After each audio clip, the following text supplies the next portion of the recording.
Bismillahirrahmanirrahim. Alhamdulillahi rabbil alamin wassalatu wassalamu ala asrafil anbiya'i wal mursalin. Subhanaka la ilma lana illa ma 'allamtana innaka antas samiul 'alim. Rabbi ishrah li sadri wa yassir li amri wahlul 'uqdatam min lisani yafqahu qawli.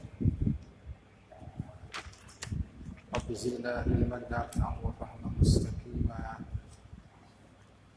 wa hidayatan lis-shawab, la hawla wa la quwwata illa billahil 'aliyyil 'azim.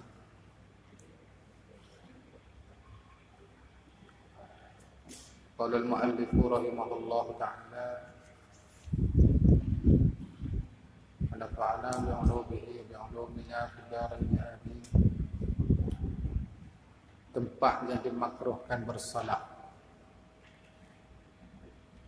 Sesungguhnya kita katanya bahawa Allah ni semua boleh kita bersolat, tapi dia ada tempat yang tak disuruhkan kita bersolat. Maksudnya kalau kita bersolat tempat yang akan sebut di depan ni, hukumnya makruh. Solat adalah sah, tapi hukum makruh. Setengah daripadanya sembahyang di hammam. Hammam ni asalnya tempat mandi air panas. Kalau di negara Arab paling banyak sekali hammam. Bilik mandi air panas. Maka hukumnya kita bersolat di tempat tersebut adalah makruh. Mengikut pendapat dari fuqaha al-Hanafi dan juga fuqaha kita Syafi'iyah. Hukum adalah makruh. Sebab hammam itu ada tulis di bawah kedua letak kaki. Dimakruhkan bersolat dalam hammam pada mazhab Hanafi dan Syafi'i. Kerana hammam itu tempat kediaman syaitan dan tempat terbuka aurah. Ya, bila kita nak masuk hammam, kalau kita biasa masuk tempat arak, dia juga saling kain kita. Dia mau kita ada siapa tak tahu lah. Bila kita masuk pak bayar duit itu, baju dia pecah duit kita, seluar dia pecah duit kita. Cuma dia cadel lah kan tuala tu.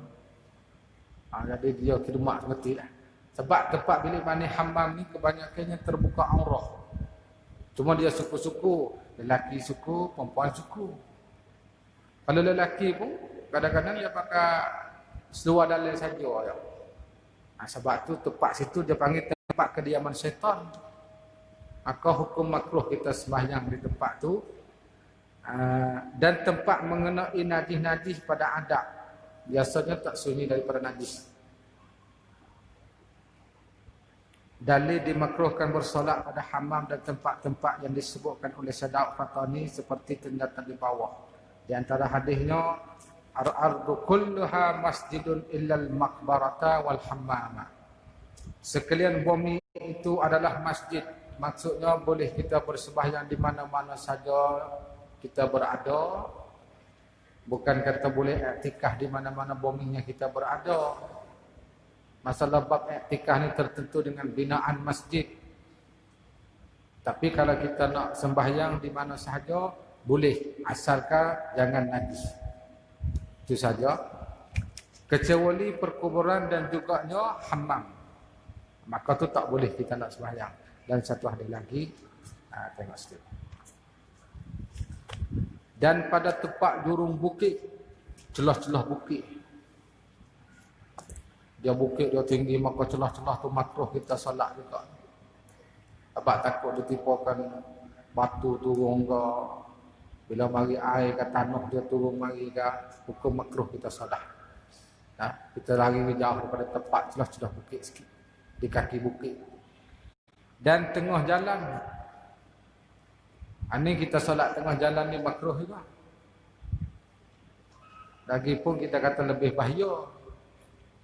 Mari di lori apa, mati beri. Dia jauh sikit pada jalan tak. Dan tempat buang tahi. tempat kita qada hajat, hukum makruh belaka kita semayang. Dan tempat menyembah berhala.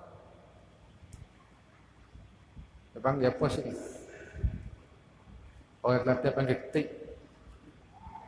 Orang lain sana dia panggil wak. Wak juga. Ha? Oh, wak tokong, dia tambah lagi tokong. Wak tak cah dia juga dah. Ada orang sebelah Kelantan dia panggil ketik. Kenal tak puasa apa? Jadi di situ makruh kita sembahyang. Kita masuk dalam wak, temu dengan tua tak cah dia, tak sami. Minta maaf nak sembahyang jemaah sikit. Boleh, tapi hukum makruh. Boleh tapi hukum makruh. Dan setengah daripadanya lagi sembahyang pada tempat perhimpunan unta ataupun dikatakan kandang unta. Hukum makruh. Tapi suci daripada najis lah. Kita apa tika, apa kain semua kita semaya situ hukum makruh. Boleh. Dan penjeratan. Mana penjeratan dipanggil tanah perkuburan. Mengikut pendapat jumhurul fuqaha mengatakan makruh, tetapi ulama fuqaha Malikiyah itu di sisi mereka adalah tidak makruh. Itu jumhur. Patu dalil di bawah tu banyak lagi masalah dalil bab sembahyang di atas kubur apa semua ni. Atau hukum makruh. Kita sebut mari dalil situ, ahli pendapat 45 dalil, 6 dalil semua. Sama ada dibongkarnya ataupun tiada. Sama ada tanah perkuburan itu sudah digali ataupun dibongkar ataupun belum digali, belum dibongkar. Hukum makruh. Makruh kita sembahyang. Tetapi jika dibongkar, kubur kita sudah gali. Kubur yang lama kita gali naik semula. Tak dapat tidak dengan dilapiknya. Kita lapis jadah. Mana kalau kubur yang belum dibongkar, boleh kita sembahyang di atas hupuk dan tanah atas kubur boleh. Cuma hukum makruh. Syarat jangan ada tiap ayam lah. Suci kita tebah hupuk, maka boleh kita sembahyang. Dan jika tiada, maka tidak sah sembahyang. Jadi kalau kita tidak lapik, kita tidak hamparkan hamparan, maka hukumnya tidak sah sembahyang. Dan demikian lagi makruh ia sembahyang pada kanisah. Dalam gereja ni makruh juga sama dengan wak takung tadi. Gereja ni dia gambar-gambar, patung-patung banyak sekali. Jadi makruh kita sembahyang. Iaitulah tempat ibadat Yahudi. Tapi di hari ini bila sebut kata gereja kanisah ni tempat ibadat Kristian. Dia asalnya bila sebut kata kanisah tempat ibadat bagi Yahudi. Tu asal dia. Satu lagi ataupun bi'ah. Bi'ah tu tempat ibadat Nasara. Jadi hari ini kita tukar. Maknanya setengah. Dia kata kanisah tu kena kepada gereja Kristian dan bi'ah tu kena kepada tempat ibadat bagi Yahudi. Yang pentingnya dua-dua tempat ibadat bagi Nasara dan Kristian, Yahudi ini, maka hukum kita makruh kita semaya di dalam kedua-duanya. Tak boleh kita semaya situ. Hukum makruh. Ataupun di huwak sambi. Disebutlah ni. Di huwak sambi. Huwak tokong. Dia tulis di huwak sambi gitu. Maka sekaliannya itu makruh sembahyang padanya. Habis kata. Habis pembahasan masalah bab makruh dan juga tempat yang dimakruhkan bersalah. Kita masukkan masalah zikir selepas daripada salat ataupun dikenalikan dengan wirid ba'da salawat maktubah. Pertama kali bila sudah daripada sembahyang, katanya azkar yang dikerjakan selepas salat. Jadi kalau tak pandai lagi itu kita hafalah. Wirid-wirid selepas daripada salat tu, doa-doa selepas pada salat yang pandai dah tu tak payah hafal. Masalahnya sapuh muka selepas solat. Yang tanya tadi kan barang saya lupa lah tu. Ini satu tajuk dia.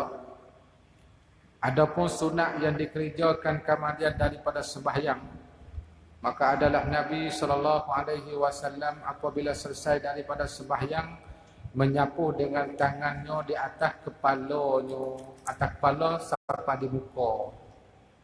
Bukan sapu gelik belakang gitu dah. Dia mulai atas kepala, turun mari hadapan. Maka hadis ni dok jadi ikhtilaf sangat masalah rumah kita buat sapu muka ni. Sebenarnya masalah sapu muka bukan di dalam sembahyang. Selepas daripada sembahyang. Maka selepas sembahyang ni nak buat apa buat, nak hungar lari pun tak apa. Pasal lepas sembahyang dah. Dah. Nak hungar lari, nak jogging lagi lepas sembahyang. Tak. Tapi jadi satu isu juga dia panggil sapu muka ba'da solah. Sebab waris pada hadis, nanti kita akan baca di bawah. Ya. Ini penjelasan yang panjang yang kita sebut, insya-Allah kita baca di bawah. Hadis tu kalau kita pergi kepada Sahih Bukhari tidak sebut, dalam Sahih Muslim pun tidak sebut. Cuma disebut setengah kitab hadis sahaja dalam kitab Majma'uz Zawaid bagi Al-Haisami jilid yang ke-10. Dia ada sebut hadis ni, dan juga dalam kitab Nanu Autar bagi Syaukani pun ada sebut juga, dan pendapat fuqaha dalam kitab Bugyatul Mustarsyidin pun ada sebut. Cuma hadis ni dia tak nak pergi ke siapa tangguh hadis sahih. Maka dari segi kita nak beramal dengan hadis dhaif ni, ada syarat-syarat dia kita sebut tadi. Nah, bab sapu muka. Adakah kita sapu muka selepas daripada solat? Siapa tahap haram kau setara mana? Kau sebab sapu muka akan jatuh neraka seseorang? Boleh duk jadi marah sangat bab sapu muka ni. Tak? Jadi kita tengok di bawah. Jadi kena pergi bawah tu, dia tulis akar 2 nota kaki. Yang sebenar akar 1 lah. Akar 2 tak ada. Silap. Akar 1 bawah. Isu sapuh muka selepas solat itu adalah satu isu yang masih dikhilafkan padanya antara kaum Wahabi dan ulama tua. Tutup guru tua, macam ulama-ulama tua dan pengikut-pengikut ulama tua masih sapuh muka lah hari ni pun. Kaum Wahabi pula ni mengatakan bid'ah, dalalah sapu muka. Sesak sapu muka berbagai-bagai. Sejak timbulnya gerakan Wahabi di tanah Melayu. Dulu tak ada. Dulu ni pakat buat amal bila timbul gerakan Wahabi di tanah Melayu, kita rasa tak sampai lagi 60 tahun. Baru sangat. Baru sangat. Termasuk Bumi Fatani Darussalam dan juga negeri lain lagi lah. Negeri kita, Malaysia kita pun sama. Kaum Wahabi mengatakan sapu muka selepas solat itu adalah perkara bid'ah yang tidak dilakukannya oleh baginda Rasulullah sallallahu alaihi wasallam. Nabi tak pernah buat sapu muka. Itu dasar mereka. Dan ulama tua pula mereka mengatakan disunatkannya. Ulama tua kata sunat sapu muka. Kalau gitu nak buat lagu mana? Apabila seseorang itu selesai memberi salam daripada solatnya, sama ada dia imam atau makmum ataupun solat bersendirian, keseorangan, maka mengikut kenyataan Imam Syaukani di dalam kitab Nailul Autar jilid yang kedua Tamak Darul Hadis, tak lama bukan baru, ialah disunatkan seorang itu menyapu kepalanya dengan tangan kanannya sambil mengucap doa berikut, yaitu Bismillahillazi la ilaha illa huwar rahmanur rahim. Bagi tu nur kita nak. Mungkin ni dah tak betul bagi. Allahumma azhib annil hamma wal hazan. Ada sebut dah ternyata kita dalam Al-Atar. Kata Syekh Sa'id bin Muhammad Ba'asan dalam kitabnya Bugyatul Mustarsyidin, ni ulama Hadramaut. Ulama Hadramaut kitab ni satu jilid muka surat 55. Dalam kitab tu dia sebut yusannu mashul jabhati akibas salah. Maksudnya disunatkan sapuh muka ataupun dahi mengiringi solat. Sunat kita sapu muka selepas daripada kita solat. Maka di antara dalilnya, walaupun kita kata tak sampai tahap hadis sahih tapi boleh kita beramal. Dalilnya adalah berdasarkan kepada suatu hadis yang telah diriwayatkan oleh Imam At-Tabarani yang berbunyi an Anas bin Malik anna an-nabiy sallallahu alaihi wasallam kana idza shalla wa faragha min salatihi masaha bi yaminihi ala ra'sihi wa qala bismillahillazi la ilaha illa huwar rahmanur rahim Allahumma azhib 'anni al-hamma wal hazan wa fi riwayatin masaha jabhatahu bi yadihi al-yumna wa qala fiha Allahumma azhib 'anil hamma wal hazan. Maksudnya daripada Anas bin Malik, katanya sesungguhnya Rasulullah apabila bersolat dan selesai daripada mengerjakannya, beliau menyapukan dengan tangan kanannya ke atas kepala sambil berkata bismillahi hingga akhir. Nak baca tu.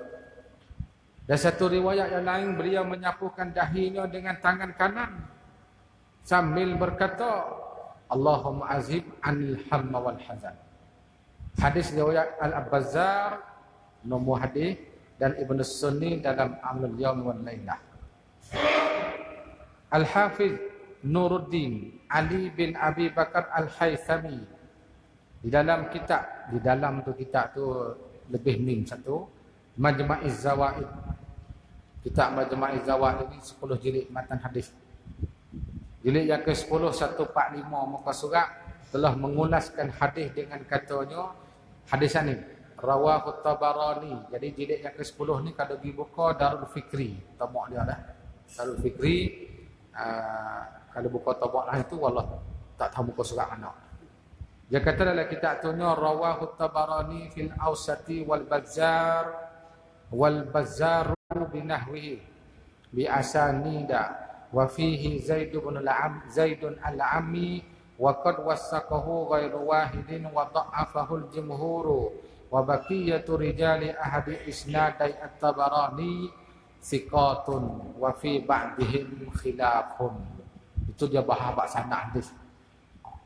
Maksudnya hadis ini telah diriwayatkan oleh Imam At-Tabarani di dalam kitab Mu'jamul Awsat dan diriwayatkan juga oleh Bazzar dengan sanad-sanad yang berbeza-beza. Terdapat di dalam sanad hadis ini seorang perawi bernama Zaid bin Al-Hawari yang lebih masyhur dengan gelarannya Zaid Al-Ammi. Satu perawi ni masa ada khilaf ni. Maka Zaid Al-Ammi ni ada sebilangan ahli hadis yang menghukumkannya thiqah. Ulama hadis kata Zaid Al-Ammi ni thiqah. Tetapi jumhur ahli hadis menghukumkannya dhaif.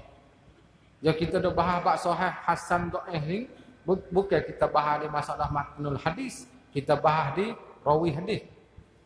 Kalau rawi ni semua tu kuat belaka 100%, maka hadis tu akan sampai darjah hadis sahih. Kalau perawi itu kurang sikit 1%, hadis hasan. Kalau dhaif lagi, hadis dhaif. Maka tentang hadis ni ada satu perawi yang bernama Zaid Al-Ammi mengikut pandangan jumhur, dia menghukumkan perawi itu dhaif, mana orang yang kurang thiqah. Selain daripada Zaid, semua perawi di dalam salah satu sanad riwayat Imam Tabarani adalah thiqah. Jadi dia seorang. Sementara sebahagian perawi di dalam sanad-sanad lainnya berlaku perselisihan pendapat di kalangan ahli hadis mengenai status mereka. Berdasarkan kepada kata Al-Hafidh Haythami tadi, kata rawahu Tabarani, hadis ini kedudukannya masih menjadi perselisihan di kalangan ahli hadis. Masih jadi kelihing dan ada khilaf lagi lah. Berhubung dengan statusnya. Bagi ahli hadis yang menghukumkan Zaid Al-Ammi sebagai thiqah akan menghukumkan hadis ini sahih ataupun hasan. Sebab yang lain semua tu sahih dah. Semua perawi lain daripada Al-Ammi thiqah belaka kecuali Al-Ammi. Kalau mengikut pendapat ulama yang mensikohkan Zaid al-Ammi, maka hadis itu akan naik martabat sahih ataupun martabat hasan. Dia tinggi lagi situ. Kerana semua perawi lainnya mengikut kenyataan pada Al-Hafiz Haisami adalah sikoh. Sementara ahli hadis yang menghukumkan Zaid al-Ammi sebagai dhaif akan menghukumkan hadis itu dhaif. Jadi kita terpulanglah kepada sanad tadi. Kalau kita andaikan hadis ini tidak sahih dan tidak hasan, kalau kita kata dah hadis ini bukan sahih, hadis ini bukan hasan, maka kalaupun dhaif sudah pasti ianya tidak terlalu dhaif. Bukan kata dhaif sangat, tak juga. Kerana ahli hadis masih berselisih pendapat mengenai peribadi bagi Zaid al-Ammi tadi. Berkilah situ ya. Sebab semua yang lain tu sikatun. Zaid al-Ammi dia sekilah antara ulama-ulama hadis. Kesimpulannya hadis ini masih boleh diamalkan di dalam ibadat sunat yang berkaitan dengan kelebihan. Boleh kita beramal, tak ada masalah. Segi bab fadail dan fadilah. Ataupun dikenali sebagai fadail a'man dipanggil. Oleh kerana itulah boleh jadi Imam Syaukani telah memasukkan hadis ini dalam kitabnya dengan autor tadi. Sebab jadi dia jadi apa dia panggil, dia selisih di kalangan pendapat tadi. Maknanya kita nak hukum kata tak boleh bid'ah terus kata sapu muka, itu nanti dulu. Kau dulu tu. Kita suruh cari tengok ada tak hadis yang melarangkan sapu muka. La tamsah wajhaka ba'da salah, ada ke tak ada? Hadis yang Nabi larang sapu muka selepas pada solat. Tak ada jumpa pun. Tak. Hadis yang Nabi sapu ada juga walaupun dhaif. Maka boleh kita beramal dengan hadis. Imam As-Suyuti menyebutkan dalam kitab Tuhfatul Abrar mengenai beramal dengan hadis dhaif. Ini pendapat Imam Suyuti. Kita tinggal Arab lah. Kita ringkaskan masa sikit, kita ambil terjemah bawah lalu. Maksudnya para ulama hadis dan ulama fiqh dalamnya berpendapat harus lagi sunat beramal dengan hadis dhaif di dalam perkara ibadat yang berkaitan dengan kelebihan-kelebihan. Boleh kita buat fadail nak beramal dengan hadis dhaif, tidak ada masalah pun, boleh nak beramal. Dan digalakkan melakukan amalan yang tertentu dan menjauhkannya selama mana hadis tersebut tidak mencapai tahap hadis maudhu'. Tapi kalau maudhu' tak boleh dah. Kalau selama hadis dhaif kita nak beramal tak ada masalah. Tapi kalau hadis itu dhaif pun bukan hadis maudhu', maka diharamkan beramal dengan hadis tersebut. Hadis sapu muka tadi tak ada ulama yang mengatakan maudhu' pun. Kalau ada pun dhaif ya. Dalam bab fadail boleh kita beramal. Al-Hafiz Ibn Hajar Asqalani menyebutkan 3 syarat untuk beramal dengan hadis dhaif. Tuai kitab Fathul Bari. Iaitulah 1, hadis tidak terlalu dhaif. Setakat dhaif tak ada masalah. Oleh itu tidak boleh beramal dengan hadis dhaif yang diriwayatkan oleh hanya seorang perawi yang dikenali sebagai seorang pembohong. Kalau perawi hadis meriwayatkan dituduhkan dengan kazab, tak boleh. Ataupun dituduhkan sebagai pembohong. Maksudnya pada hakikatnya dia bukan seorang pembohong, tetapi telah dituduh sebagai seorang pembohong. Dia sebenarnya bukan pembohong, tapi dituduh boleh mengatakan dia sana itu orang pembohong. Begitu juga dengan seorang perawi yang sangat teruk berlaku kesalahan dari segi hafalannya, kurang ingatnya. Segi hafalan kurang ingat. Asy-Syaikh Al-Alai telah menilikkan bahawa syarat ini telah disepakati oleh semua ulama hadis. Syarat pertama ni. Yang kedua, hadis dhaif tersebut mestilah berada di bawah ruang lingkup suatu amalan asah.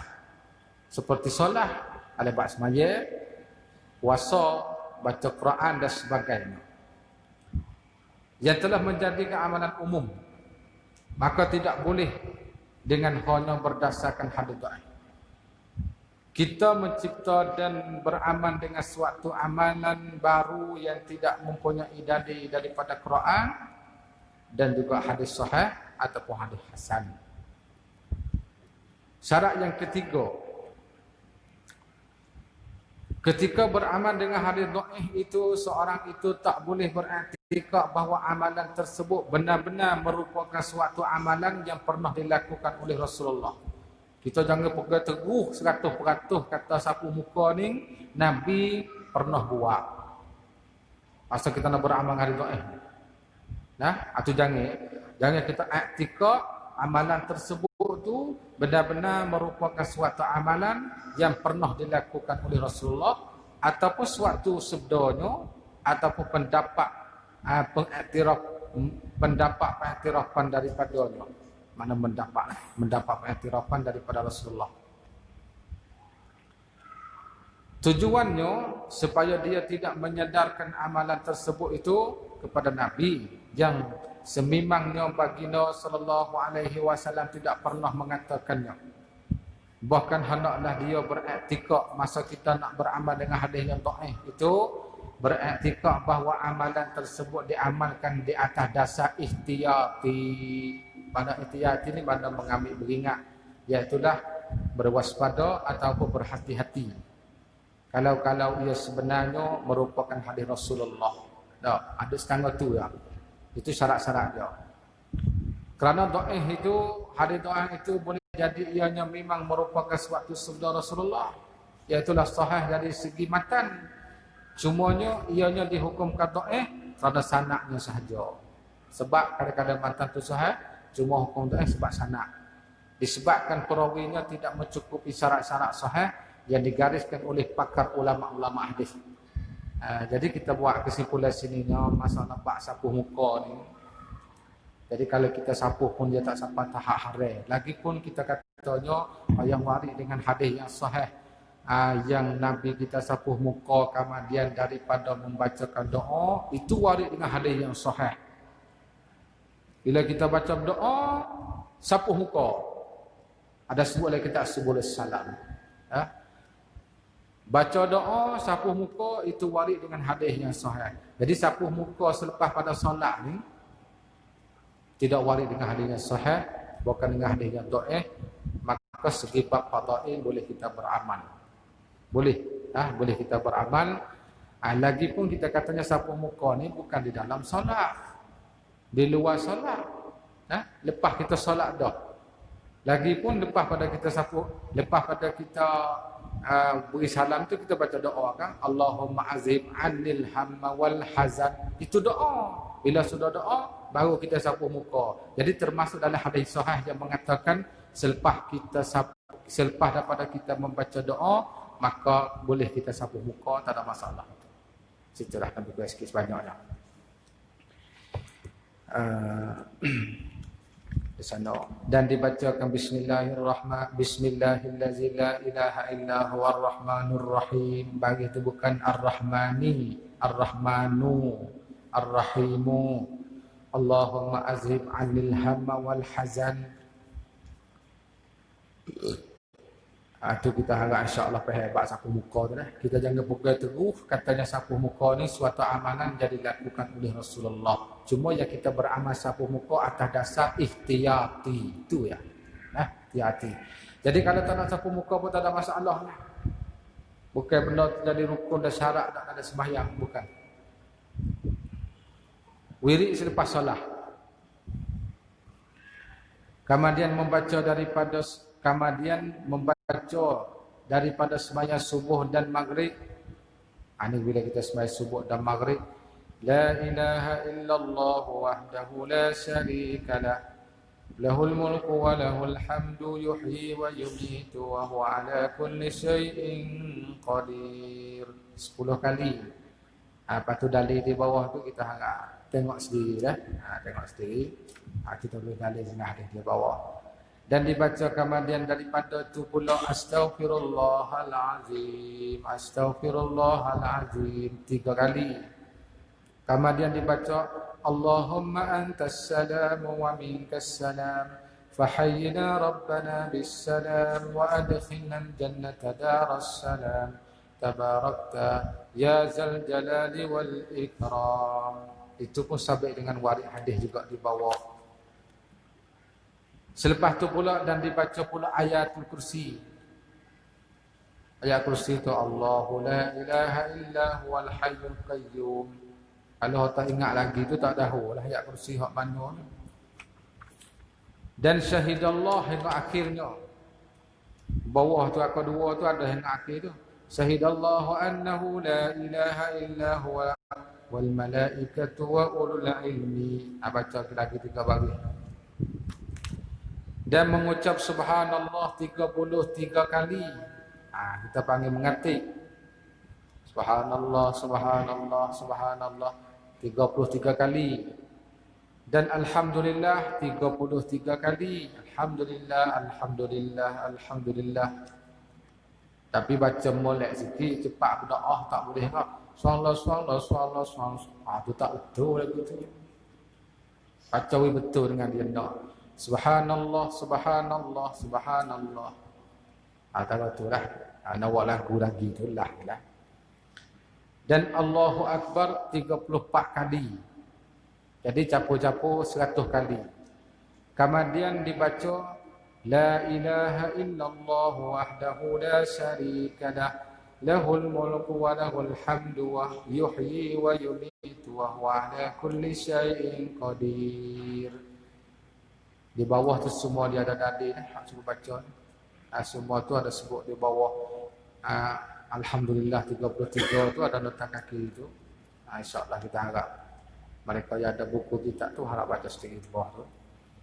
Lepas tu dan Allahumma la mani'a lima a'taita wa la mu'tiya lima mana'ta wa la yanfa'u zal jaddi minkal jaddu. Ada baca tu. Itu dikatakan wirid sembahyang. Ada lagi tu amanar rasulu bima tu, ada lagi wirid-wirid sembahyang yang kita ada bawa. Mungkin dia sebut depan lagi ataupun dalam kitab-kitab yang lain lagi lah. Kitab yang lain lagi. Doa selepas solat. Doa nak baca hak mana pun boleh. Tapi yang paling afdalnya kita baca doa yang warid, yang maksur daripada Rasulullah. Hak mana Nabi baca, yang tu kita baca. Kalau kita nak karang doa sendiri, pada tak masalah. Kalau kita nak baca doa tak kerti bahasa Arab, kita baca minta dengan bahasa Melayu, bahasa Jawi yang kita bercakap hari-hari pun tak ada masalah. Boleh? Boleh. Kemudian dibacanya doa. Allahumma inni. Jadi cara beradabnya kita bismillah lah dulu. Bukan terus lalu dah. Bismillahirrahmanirrahim. Alhamdulillahi rabbil alamin. Baca. Assalatu wassalamu ala rasulillah. Barulah Allahumma inni. Tak ada puji Allah Ta'ala sepatah kelima habuk pun. Minta selalu. Nampak gaduh sangat tu. Kita puji Tuhan dulu.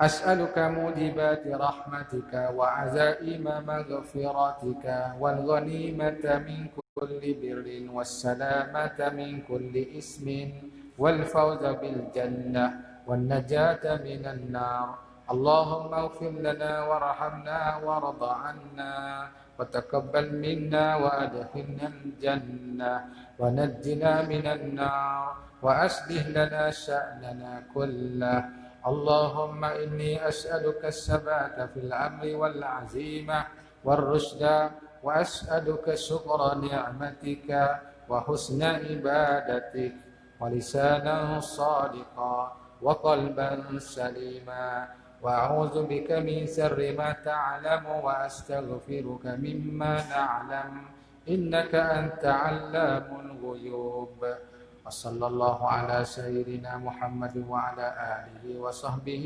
وسلم سبحان ربك رب العزة عما يصفون وسلام على المرسلين والحمد لله رب العالمين. Itu dah terdoa. Lepas tu boleh ada orang mana yang kita nak baca pun, di bawah tu kita ada taklid doa baca. Hak Nabi baca pun sebut di bawah. Kaman ni baca muawwazataini. Dua kul lah. Qul a'udzu birabbil falaq, qul a'udzu birabbin nas. Itu dikatakan mu'awwazatain. Dan dibaca kemudian daripada sembahyang subuh dan maghrib. Raditu billahi rabba wa bil islami dina wa bi Muhammadin nabiyya. 3 kali. Itu pun warid dengan hadis juga sebut di bawah. Ada sebut di bawah. Dan dibaca Allahumma ajirna minan nar. Ini subuh dengan maghrib ni 3 kali. Dan Allahumma inni as'alukal jannah 3 kali. Dan a'udzu bi kalimatillahi tammati min syarri ma khalaq 3 kali. Ada sebut dalil di bawah lah, dalil yang kita wirid. Pendek kata masalah kita ada wirid selepas pada sembahyang tu kebanyakannya dalil ada berlaku. Cuma malah tu ya. Kalau malah duk cara malah, jangan kata mereka hendak wirid tu melakukan suatu bid'ah sudahlah. Pasal dalil dia ada. Dan bismillahillazi la yadurru ma'asmihi syai'un fil ardi wala fis sama' wa huwas sami'ul alim 3 kali. Lepas tu pula Allahumma anta rabbi la ilaha illa anta khalaqtani wa ana 'abduka wa ana 'ala ahdika wa wa'dika mastata'tu. A'udzu bika min syarri ma sana'tu abu'u laka bi ni'matika 'alayya wa abu'u laka bi dhanbi faghfir li fa innahu la yaghfiru dzunuba illa anta. Belum dihafal, hafallah wirid-wirid. Yang sudah hafal, alhamdulillah. Dan demikian lagi segi diamalkan beberapa aurat ini. Nak moleknya secomelnya pakak-pakak bawa amal lah wirid-wirid ni kata Syedau. Kerana faedahnya amat besar dan mewajibkan yang mengamal itu husnul khatimah. Maknanya mati seorang dalam beriman dengan Allah. Mati di dalam iman tu husnul khatimah. Nas'alullaha husnaha. Kita minta dengan Allah Ta'ala semua kita ni husnul khatimah. InsyaAllah Ta'ala. Iaitu dibaca pada pagi kemudian daripada sembahyang subuh dan maghrib. Ni. Jadi kalau kita nak amalan supaya mati dalam beriman, ni amalan dia. Salah satunya. Subhanad daimil qaimi. Subhanal qaimid daimi. Subhanal hayyil qayyum. Subhanallahil azimi wa bihamdih. Subhanal malikil quddus. Subhana rabbil malaikati warruh. Jadi kalau kita duduk tangidah tu sama tak nak tidur waktu malam tu buka baca 2-3 kali tak apa dah. Esok baca pula lama-lama dia ingat. Dah nak tulis tu kita ada dah buka baca. Bila lepas pada daurah kita ni insya-Allah baca. Dia ingat. Kalau hafal betul-betul molek lagi. 3 kali. Demikian lagi Allahumma inni a'udzubika minal makri wal istidraj 3 kali juga. Demikian lagi istighfar al-arif al-amjad as-sayyid as-syarif Abdullah bin al-Alawi al-Haddad. Biasanya ini keturunan daripada sebelah tarikh lah Hadramaut. Sayyid Abdullah bin al-Alawi al-Haddad. Dia ni mungkin orang sezaman dengan Syekh Daud ataupun sebelum lagi. Tabak Syekh Daud yang akan ambil perkataan apa ni perkataan dia. Alaihi manullah tawaliyal amdad. Itu doa dia. Setengah daripada mewajibkan husnul khatimah tatkala hendak mati. Ini satu lagi. Asal ni dah satu. Ini pula satu doa untuk supaya mati dalam iman. Dibaca ba'dal maghribi. Lepas maghrib dah ba'dal maghribi ni 4 kali. Astaghfirullahalazim allazi la ilaha illa huwar rahmanur rahim. Bagi tu nu begini lah nu. An-nur rahimu al-hayyul qayyum allazi la yamutu wa atubu ilaih rabbighfirli. Anak baca al-hayyu pun tak ada masalah. Al-Hayya pun boleh. Situ. Dan demikian lagi barang yang dinakan daripada Ariful Al-Bakri. Berkata ia, barang siapa membaca akan salawat ini di dalam umurnya sekali dalam umur hidup kita. Sekali dalam umur hidup. Dan jikalau sekali pun. Walaupun kita baca satu kali ya.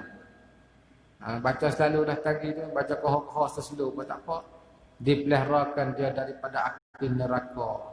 Dan wajib baginya husnul khatimah. Iaitulah doa, Allahumma salli ala Muhammadin al-fatihi lima ughliqa wal khatimi lima sabaqa wan nasiril haqqa wal hadi ila siratikal mustaqim. Sallallahu alaihi wa ala alihi wa sahbihi haqqa qadri wa miqdarihi al-azim. Kalau boleh baca 5 waktu comel sekali. Dalam umur hidup sekali pun tak apa dah. Tak ada pun sehari sekali. Tulis dekat di pintu nak tubik bilik tidur. Bangun tidur baca tulis besar sikit. Takut. Faidatun.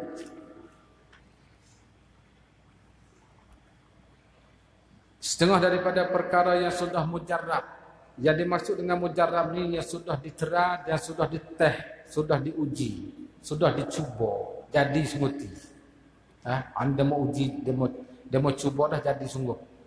Barang yang disebut oleh Sayyidi Muhammad Ghausillah dalam kitabnya yang bernama Jauhar, bahwasanya barang siapa membaca pada hari Asyura 70 kali. Ni setahun ni. Setahun 70 kali. Abang dia kena baca hari Asyura, hari yang ke-10 bulan Muharram. Bulan lain tak boleh. Baca 70 kali, hasbiyallahu wa ni'mal wakil, ni'mal maula wa ni'man nasir. Pendek sangat. Tapi apa setahun sekali terlupa belakang.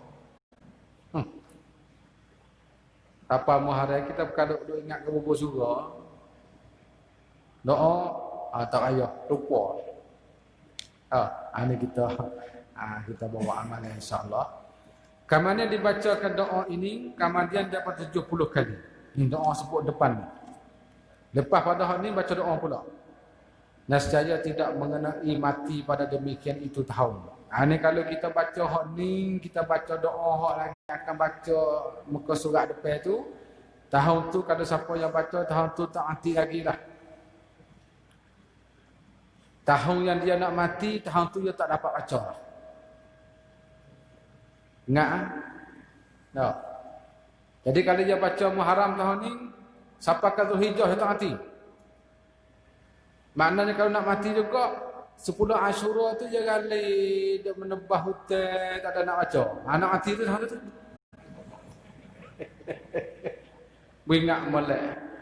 Ya banyak amalan ni. Amalan di antaranya, kalau kita masih ingat, kita tetap tak mati hari itu. Maknanya hak disebut oleh ulama lah. Disebut oleh ulama. Di antaranya kita baca ayat laqad ja'akum rasulun min anfusikum azizun 'alaihi ma anittum harisun 'alaikum bil mu'minina raufur rahim. Fa in tawallaw faqul hasbiyallahu la ilaha illa huwa 'alaihi tawakkaltu wa huwa rabbul arsyil azim. 7 kali selepas maghrib, 7 kali selepas subuh. Kalau kita baca tu, satu yang faedah besar sekali, Tuhan selamat kita dalam hari yang kita baca. Seteru tak buat, kita semua tu selamat. Dan yang besar sekalinya, selama mana kita duk ingat baca ayat sani, selama tu kita tak akan mati hari tu. Hari yang kita nak mati, kita tak boleh sebut dengan mulut kita. Jadi ingat kalau siapa yang ingat ayat tu agak kata dah kerja aku tak baca 2 hari dah tu panggil waris balik dah boleh. Nak wasiat ke apa tanah hundai ke apa boleh dah tu. Abah ayah tak ingat nak baca lah kerja akum. Dikapuhkan dengan la kerja akum satu lagi, kul may yunajjikum min zulumatil barri wal bahri tad'unahu tadarruan wa khufya la in anjana min hazihi lanakunanna minas syakirin. Lillahu yunajjikum minha wa min kulli karbin. 2 kapuh. 7 kali juga selepas maghrib dan selepas subuh 7 kali. Itu salah satu amalan. Dia dibawakan oleh Tok Guru Allah yarhamullah babalas ni bandai kita. Dia tak tinggal tu.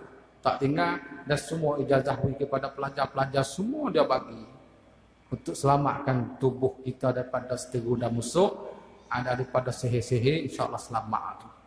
Pakai tubuh dia bagi. Kerana ni macam seperti bomo malam yang ni. Satu amalan. Satu amalan bukan tu bomo. Ni kita baca ni. Sebut sini. Subhanallahi min al-mizani wa muntahal ilmi wa mablaghar ridha wa zinatal arshi la malja'a wa la manja minallahi illa ilayh. Subhanallahi adada syaf'in wal witri wa adada kalimatihi tammati kulliha. أسألك السلامة برحمتك يا أرحم الراحمين ولا حول ولا قوة إلا بالله العلي العظيم وهو حسبي ونعم الوكيل نعم المولى ونعم النصير وصلى الله على سيدنا نبينا خير خلقه سيدنا محمد وعلى آله وصحبه أجمعين. Hak suruh baca bulan Asyura tu lepas pada hasbi Allah 70 kali disambungkan dengan hak ni. Hak tu hak setahun sekali. Dan demikian lagi setengah daripada kata Al-Arif. Banyak sangatnya. Nak buat amal dia gedak ni. Bawa sekat boleh. Seboleh-bolehnya kita bawa ada juga lah. Setengah daripadanya kata Al-Arifu billah Sayyidi As-Sanusi. Pada risalah kita yang bernama Mujarrabat, nafa'anallahu bi barakatih.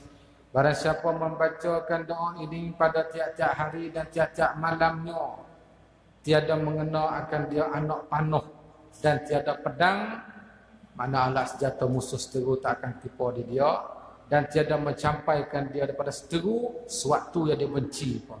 Selamat sebagai alat dan doa untuk pagarkan diri kita. Dan tidak mengenakan dia pedih tubuh badan, dan tidak mati selama ada yang membacakan dia. Ini satu ayat. Selama kita diingat, selama tu kita tak mati. Maka jika dikana Allah akan sampai takdirnya, sampai ajal, dan saja dilupakan dia daripada membaca. Seperti kita sebut tadi dah. Bila dia nak mati, alamat kata dia baca tak boleh lah. Itu tanda-tanda dia. Ini doa dia, yaitu Bismillahirrahmanirrahim. Wa sallallahu ala sayyidina Muhammadin wa ala alihi wa sahbihi wa sallama tasliman daima. Arastu nafsi wa ahli wa mali wa ma hadarani aw ghaba anni bil hayyil qayyum alladhi la yamutu wa alja'tu zahri fi hifzi dhalika lil hayyil qayyum. وأصبحت وأمسيت في ديوان الله الذي لا يرام ولا يضام ولا يستباه وفي ذمته وفيه وضمانه الذي لا يغفر ضمان عبده واستمسكت بالعروة الوثقى ربي ورب كل شيء ورب السماوات والأرض لا إله إلا هو فاتخذه وكيلا على الله واعتصمت بالله وفوضت أمري إلى الله نعم القادر الله فالله خير حافظا وهو أرحم الراحمين إن ولي الله الذي نزل الكتاب وهو يتولى الصالحين وصلى الله على سيدنا محمد وعلى آله وصحبه وسلم تسليما عدد خلقه ورضاء نفسه وزنة عرشه ودوام ملكه ومداد كلماته لقد جاءكم رسول من أنفسكم عزيز عليه ما عنتم حريص عليكم بالمؤمنين رؤوف رحيم فإن تولوا فقل حسبي الله لا إله إلا هو عليه توكلت وهو رب العرش العظيم. Maka diulangkan fa in tawallaw faqul hasbiyallahu la ilaha illa huwa alaihi tawakkaltu wa huwa rabbul arsyil azim. 7 kali seperti sebut tadi. Ini tempat diambil tempat diambil. InsyaAllah tersambung pagi Saudah pembahasan solat berjemaah. Wallahu a'lam. Bismillahirrahmanirrahim. Allahumma iftah lana alihina wa qulubana waj'alna a'malana khalisatan liwajhikal karim.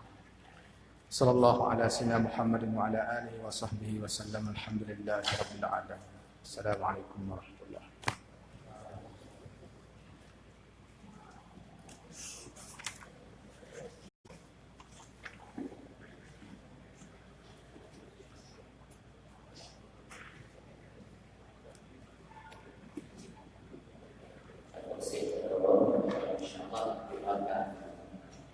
Sudah pada suami beliau betul sini besok pada jam 8 pagi insyaallah.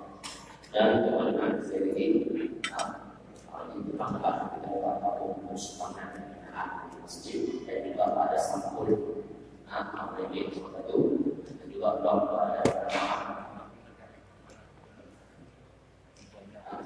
aman bagi dana pemimpin hari pada sambut di masa dan kita juga ada bulan semuanya di region Aspanis dan sebagainya insyaallah di kawasan saya.